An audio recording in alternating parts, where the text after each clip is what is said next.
এভাবে 3 রকম মরিচ দিয়ে রান্না করলে খেতে দারুণ টেস্টি হয়। এভাবে একবার বাসায় রান্না করে দেখবেন, মুখে লেগে থাকবে, বারবার রান্না করে খেতে ইচ্ছা করবে। এর জন্য 1.5 কেজির মতো মাংস নিয়েছি আর দিয়ে দিচ্ছি কাঁচা মরিচ বাটা, আদা বাটা, রসুন বাটা, জিরা বাটা, লাল মরিচের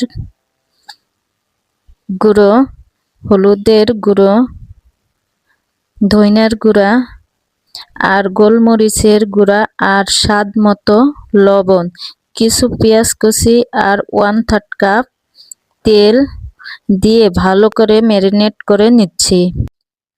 মাংসটাকে ভালো করে ম্যারিনেট করে নিচ্ছি। ম্যারিনেট করা হয়ে গেলে এক সাইডে রেখে দিব কিছুক্ষণ রেস্টের জন্য। রেস্টে রাখলে কিছুক্ষণ মাংসটা তাড়াতাড়ি সেদ্ধ হয়ে যায়। এবার একটা কড়াইতে পরিমাণ মতো তেল দিয়ে পেঁয়াজ কুচি দিয়ে দিব 1 কাপ পরিমাণ। পেঁয়াজটা ভালো করে ভেজে নেব যাতে করে বেরেস্তার মতো হয়ে যায়। এবার ম্যারিনেট করা মাংসটা দিয়ে দিলাম। হাতে সময় থাকলে কিছুক্ষণ রেস্টে রেখে দিলে তাড়াতাড়ি সেদ্ধ হয়ে যাবে। তো পানি ছাড়া ভালো করে কষিয়ে নিয়েছি। তারপর গরম মশলার গুঁড়ো উপর দিয়ে ছিটিয়ে দিয়ে গরম গরম পরিবেশন করে নেব। আর এইটা গরম ভাত বা খিচুড়ির সঙ্গে খেতে অনেক মজা।